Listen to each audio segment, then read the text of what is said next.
देखो, वीडियो शुरू करने से पहले मैं कुछ कहना चाहूँगा। आई नो मेरी वीडियो की क्वालिटी बहुत बेकार होती है और मेरी ऑडियो क्वालिटी भी पहले बहुत बेकार हुआ करती, बट मैंने पहले से कोशिश करी है और ऑडियो क्वालिटी मैंने पहले से काफ़ी इम्प्रूव करी है। मेरे पास माइक नहीं है, बट मैं फिर भी ऑडियो क्वालिटी पहले से इम्प्रूव कर रहा हूँ। और वीडियो क्वालिटी मैं इम्प्रूव नहीं कर सकता क्योंकि मेरे पास कोई महंगा फ़ोन है, कैमरा तो नहीं है। मेरे पास सेलेक्ट के अंदर जो फ़ोन है, मैं इसी से वीडियो शूट करता हूँ और इसी से अपलोड करता हूँ।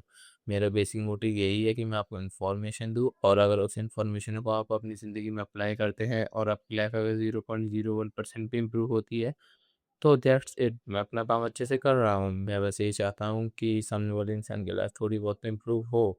अगर आज मेरे कैमरे के सामने बोलने से आपकी लाइफ अच्छी होती है, तो दैट्स इट, और चाहिए ही क्या। तो चलिए वीडियो शुरू करते हैं। आपने आज तक नोटिस किया होगा कि आजकल के जो बच्चे होते हैं, 14 15 16 साल के या फिर 17 18, उनके आजकल बाल बहुत जल्दी सफ़ेद हो जाते हैं। अब चाहे वो लड़का हो चाहे वो लड़की हो, आपने ऐसे बच्चे कहीं ना कहीं तो देखे ही होंगे, स्कूल, कॉलेजेस, कोचिंग या फिर रोड पर।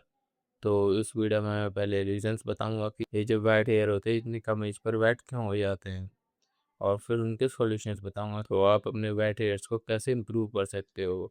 आपके वाइट हेयर्स पूरी तरीके से तो ब्लैक नहीं हो सकते हैं, बट इम्प्रूव ज़रूर हो सकते हैं। आपके जो बहुत ज़्यादा वाइट हेयर होंगे वो पहले से बहुत कम भी हो सकते हैं। अब आप लोग बोलोगे कैमरे के सामने तो कौड़ी का इंसान जो बैठा है, ये हमें बताया है कि हमारे बाल कैसे ब्लैक करने हैं। मैंने अपनी लाइफ में खुद एक इंसान को रिकमेंडेशन दी थी, उसने मेरी सारी चीज़ें फॉलो करी थी, तो उसके बाल 80 से 90% ब्लैक हो चुके हैं अभी के टाइम पर। तो अगर आप लोग ये सब फॉलो करोगे तो आपके हेयर्स भी ब्लैक हो सकते हैं। तो और वीडियो के एंड में एक बोनस पॉइंट बताने वाला हूँ, तो चलिए शुरू करते हैं। First of all, genetics. आपके पेरेंट्स के भी हेयर 34 और 35 के बाद वाइट होने लगते हैं। आजकल मैंने बहुत लोगों को देखा है जो 34 और 35 के बाद उनके हेयर्स वाइट होने लगते हैं। मैंने बहुत लोगों को देखा है जिनके 32 के बाद भी हो जाते हैं। तो अगर आपके पेरेंट्स के हेयर्स ऐसे ही वाइट होते हैं कम एज में, तो हाई चांसेस है कि आपके हेयर्स भी कम एज में वाइट होंगे। और अगर पहले के टाइम पर देखा जाए तो पहले के टाइम पर लोगों के बाल इतनी जल्दी नहीं सफ़ेद हुआ करते थे। पहले 50 60s पे आगे को बाल सफ़ेद होना शुरू होते थे। ओवरऑल 50s तक तो ब्लैक ही रहते थे, उसके बाद शुरू होते थे वाइट होना। बट अब आजकल तो बहुत कम उम्र में बाल सफ़ेद होते हैं। बहुत ही कम लोग होते हैं जिनके 40s तक हेयर होते हैं, वरना सबके बाल 35 पर ही शुरू हो जाते हैं वाइट होना। तो जब पेरेंट्स के इतनी कम एज पर ही बाल सफ़ेद होंगे तो बच्चों के क्यों नहीं होंगे। Point number second, stress. देखो, पहले के टाइम पर इतना स्ट्रेस नहीं हुआ करता था। अभी के टाइम पर बच्चे बहुत ही ज़्यादा स्ट्रेस लेते हैं, जैसे कि एग्जाम का स्ट्रेस, स्टडीज़ का स्ट्रेस, स्कूल कॉलेजेस, फ्यूचर का स्ट्रेस। और अगर आप लड़के हो तो आपको घर की जिम्मेदारियाँ वगैरह भी देखनी पड़ेंगी। और जिन लोगों के पास किसी चीज़ का भी स्ट्रेस नहीं होता वो बेफालतू के रिलेशनशिप स्ट्रेस लेके बैठे रहते हैं। देखो, मैं ये नहीं कह रहा हूँ कि रिलेशनशिप बेकार है, आपको रिलेशनशिप में नहीं आनी चाहिए। आपको फर्स्ट ऑफ ऑल अपना पार्टनर जो है वो वाइजली चूज़ करना पड़ेगा। आपको अपना पार्टनर अच्छे से चूज़ करना पड़ेगा। ऐसा नहीं है कि आप किसी के साथ भी रिलेशनशिप में आ जाओगे। किसी के भी साथ रिलेशनशिप में आ जाओगे तो स्ट्रेस तो होगा ही कि अपना गुड मॉर्निंग नहीं बोला, गुड नाइट नहीं बोला, आप मेरा बर्थडे भूल गए। तो ये सब तो होगा ही। तो आपको एक ऐसा पार्टनर चूज़ करना चाहिए, अंडरस्टैंडिंग होगा। By the way, back to the point. तो आजकल स्ट्रेस बहुत ज़्यादा होता है कंपैरिजन टू पहले की लाइफ। पॉइंट नंबर थर्ड है एयर पोल्यूशन। आजकल पोल्यूशन बहुत ज़्यादा होता है। कंपनी से निकलने वाली गैस, गाड़ियों से निकलने वाला धुआं, इन सबको मिलाकर बहुत ज़्यादा पोल्यूशन होता है। आजकल अगर आप घर से बाहर भी जाओगे तो आपको पोल्यूशन बहुत मिलेगा। ऐसे देखने से नहीं मिलता है, बट अगर आप दिल्ली वगैरह में रहते हो तो आपको शायद पोल्यूशन दिख जाए। बट अगर आप किसी छोटी सिटी में रहते हो तो आपको ऐसे तो पोल्यूशन नहीं दिखेगा। बट अगर आप कहीं बाहर जाते हो तो वहाँ पर बहुत पोल्यूशन होता है। और अगर आप वहाँ से जब वापस आते हो तो अगर आप अपनी स्किन को छू कर देखते हो तो वहाँ पे कहीं ना कहीं तो एक डस्ट लेयर मिल ही जाएगी। तो ओवरऑल आप जब भी बाहर जाते हो आपको कहीं ना कहीं हर बार डस्ट की एक लेयर दिखती ही है। एयर में हमें से थोड़ी बहुत डस्ट रहती ही है, और ये बहुत इरिटेटिंग भी होता है। और जब आपको एयर में डस्ट फील होती है तो बहुत गुस्सा भी आता है। तो कहीं ना कहीं उस पोल्यूशन से भी एयर पर बहुत अफेक्ट पड़ता है। पॉइंट नंबर 4 है विटामिन एंड मिनरल्स। आजकल विटामिन और मिनरल्स की बहुत ज़्यादा कमी होने लगी है। आजकल तो वाटर भी अच्छा नहीं आता, तो हम बाकी चीज़ें क्या ही एक्सपेक्ट कर रहे हैं। बाकी तो चिप्स, बिस्किट, फास्ट फूड वगैरह बाकी सब तो ख़राब होता ही है।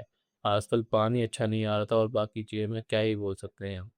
और एयर तो पॉल्यूटेड है ही, तो आपको मिनरल्स और विटामिन्स की तो कमी होगी ही। हेयर्स में बेसिकली विटामिन बी 12 और ई कम आता है, तो आपको विटामिन बी 12 और ई की तो डेफिशिएंसी होगी ही। तो आपको विटामिन का ध्यान रखना पड़ेगा, और विटामिन के लिए आप ये ले सकते हैं,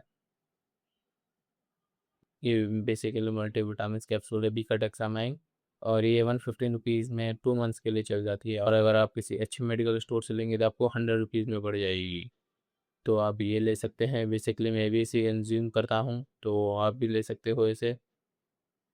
तो विटामिन और मिनरल्स के लिए वो सप्लीमेंट ले सकते हो आप चाहो तो नेचुरल फ्रूट से भी ले सकते हो, बट कहीं ना कहीं आपको भी पता है कि सारे मिनरल्स विटामिन वगैरह सब फूड में कवर करना कहीं ना कहीं इम्पॉसिबल होता है, तो इसलिए आप सप्लीमेंट ले सकते हो। और मुझे नहीं लगता इससे ज़्यादा बजट फ्रेंडली सप्लीमेंट आपको कोई मिलेगा। और नंबर 5 है पुअर डाइट। आपकी डाइट बहुत ज़्यादा ख़राब है, आपकी डाइट में जब तक हाई अमाउंट ऑफ प्रोटीन नहीं रहेगा आप जब तक अच्छे से ग्रो नहीं कर सकते हो। तो आपको हाई अमाउंट ऑफ प्रोटीन खाना है, तो जब तक आप अच्छे से प्रोटीन नहीं खाओगे तो आपकी बॉडी ग्रो कैसे करेगी। और सबसे पहले आप अच्छे से प्रोटीन खाओगे, उसके बाद ही तो विटामिन और मिनरल्स देके जाएंगे। और बच्चे आजकल कम एज पर ही स्मोकिंग करते हैं।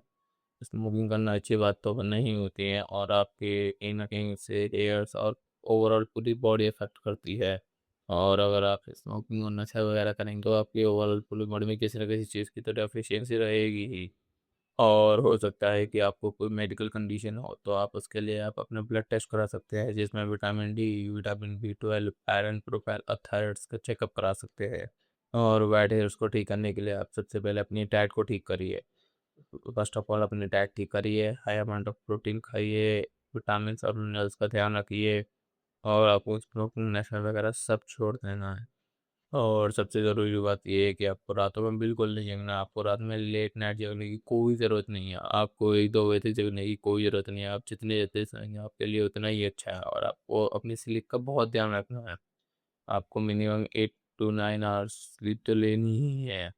आप अपने स्लीप पे जितना ज़्यादा ध्यान रखेंगे आपकी बॉडी इतनी अच्छी ग्रो करेगी, सिर्फ हेयर्स नहीं, आपके मसल्स भी कितनी ही अच्छी ग्रो करेंगे जितना आप स्लीप लोगे। मसल्स बेसिकली वर्कआउट करने से नहीं, रिकवरी से बिल्ड होती हैं। वर्कआउट में तो सिर्फ मसल्स टूटती हैं, उसके बाद जो रिकवरी में आप जितनी अच्छी रिकवरी करो इतनी अच्छी मसल्स ग्रो होती हैं। बैक टू द पॉइंट, आपको लेट नाइट बिल्कुल नहीं जगना, आपको रात में लास्ट 9 से 10 बजे सो जाना, और आप सुबह लेट उठ सकते हैं। अगर आपको स्कूल जाना होता है सुबह जल्दी, तो आप रात में और जल्दी सोइए, आप 8 बजे सो जाइए, 8:30 बजे सो जाइए, आप जितने जल्दी सोएंगे उतना अच्छा है। अगर आप 8 बजे सोते तो अगर आप सुबह 5 बजे भी उठेंगे तो आपको 9 घंटे हो जाएंगे।